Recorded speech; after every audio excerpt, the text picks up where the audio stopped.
gue lagi nugas banyak lah final project. Bentar, btw kalau lu masih minum Cimori? Iya, gue suka banget sama Cimori. Emangnya kenapa? Soalnya Emang lu nggak lihat di Twitter lagi ramai emang kenapa tuh? Cimori? Kenapa? Kandungan gula itu tinggi, makanya sekarang gue beralih ke Ultramil. Oh, ya udah deh, lain kali gue coba Ultramil karena gue lagi conscious juga nih sama gula gue. Ya udah deh, thanks ya Za infonya. Udah ya Nas? Iya.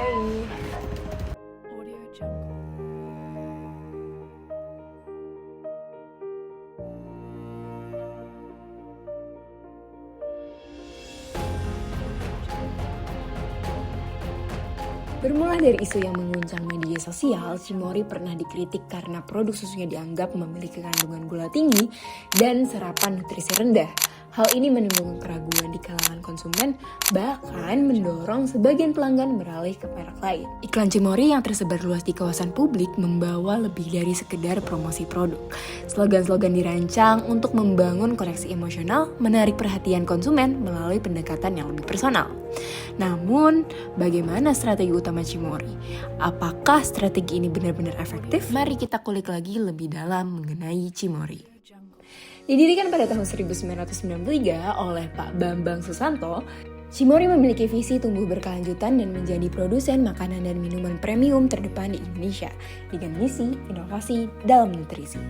Cimori memiliki strategi yang unik dengan 17 varian susu dan juga 10 varian yogurt.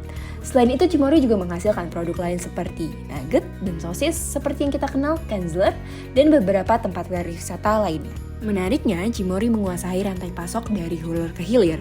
Mereka tidak sekedar memproduksi tetapi mengendalikan seluruh proses produksi melalui beragam anak perusahaan.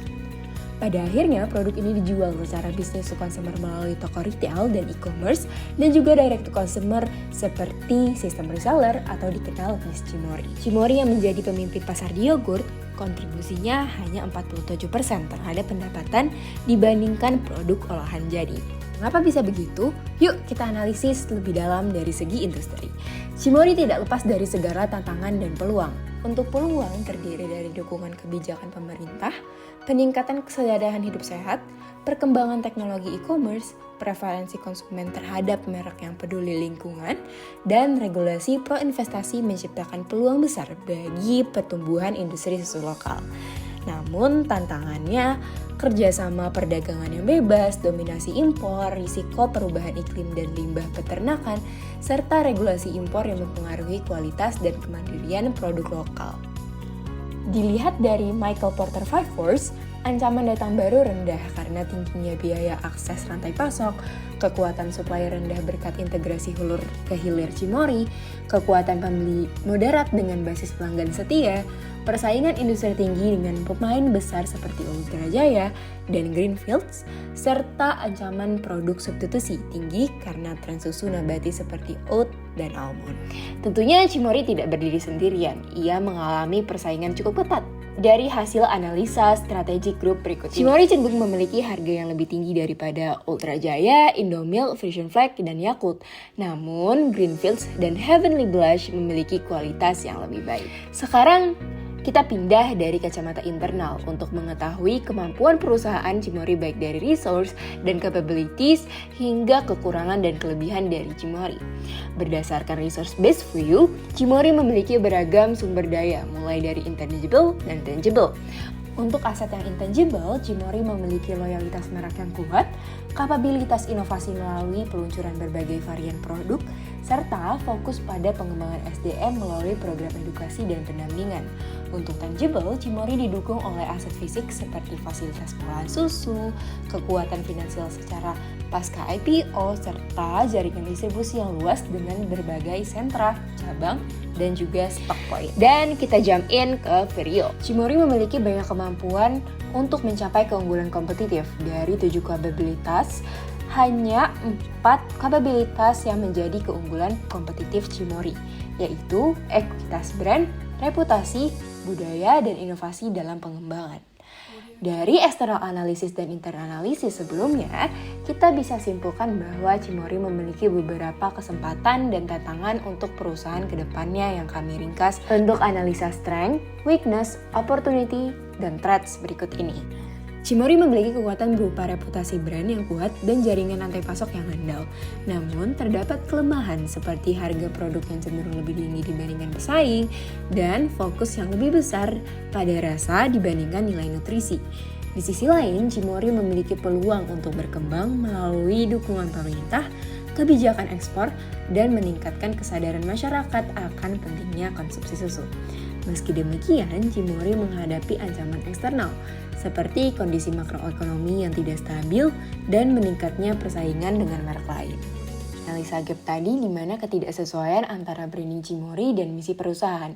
Cimory yang mengusung inovasi nutrisi, tapi faktanya kandungan gula masih tinggi dan strategi promosi lebih menyorot rasa karena pasar lebih memilih yang lezat daripada yang sehat. Bagaimana sih Cimory dapat mengembalikan kepercayaan customer dengan fokus kepada kaya akan nutrisinya? Saat ini Cimory memiliki 17 varian susu dan 10 varian yogurt, yang dimana ini dikategorikan sebagai economy of scope strategy. Tapi inovasi ini harus sama dengan nutrisi. Maka dari itu, kami mengusulkan strategi diferensiasi, yaitu menciptakan nilai tinggi di mata pelanggan. Terdapat 3 tipe inovasi. Pertama, radical innovation, terobosan baru dalam produk atau teknologi. Incremental innovation, peningkatan bertahap pada produk yang sudah ada. Yang terakhir, architectural innovation, reorganisasi sistem untuk efisiensi dan diferensiasi. Ethical issue di strategi diferensiasi yang dikembangkan meliputi 3 aspek, yaitu transparansi, kejujuran, dan tanggung jawab. Dalam pengimplementasiannya dapat dengan cara melakukan pelabelan yang jujur, pemberian edukasi terkait nilai nutrisi, dan juga komitmen berkelanjutan untuk inovasi yang positif. Implementasian strategi, branding, dan product development menjadi rekomendasi utama kami. Yang pertama yaitu branding. Branding ini bertujuan untuk meningkatkan trust dan loyalty customer. Bagaimana caranya? Transparansi terkait informasi nutrisi seperti penampilan QR Code untuk melihat lebih detail cerita di balik produk dan komposisi lengkap yang diberikan.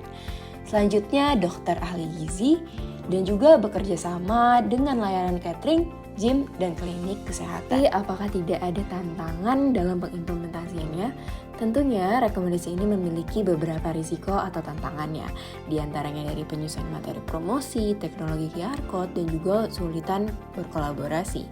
Namun kami sudah memitigasi dari risiko tersebut. Selanjutnya, pada strategi kedua, kami fokus kepada product development. Hal ini bertujuan untuk meningkatkan daya saing dan perluasan market atau pangsa pasar. Bagaimana caranya? Mengembangkan produk inovatif sesuai kebutuhan konsumen saat ini yang semakin peduli akan kesehatan. Hal ini dilakukan dengan memproduksi susu nabati yaitu oat, kedelai, dan lain sebagainya. Susu tinggi protein yang bisa ditargetkan ke atlet atau yang pengen ditingkatkan konsumsi protein. Dan juga yang terakhir, inovasi yogurt dengan tambahan buah asli tanpa perisa atau warna. Sama seperti sebelumnya, rekomendasi ini memilih kendala, yaitu dari mencari pemasok, promosi ke masyarakat yang luas, dan juga biaya produksi. Solusinya sebagai berikut. Dengan pengimplementasian 2 strategi ini, harapan kami Cimory dapat meningkatkan kepercayaan konsumen dengan inovasinya dan memperluas pangsa pasar sehingga posisi merek tersebut semakin kuat.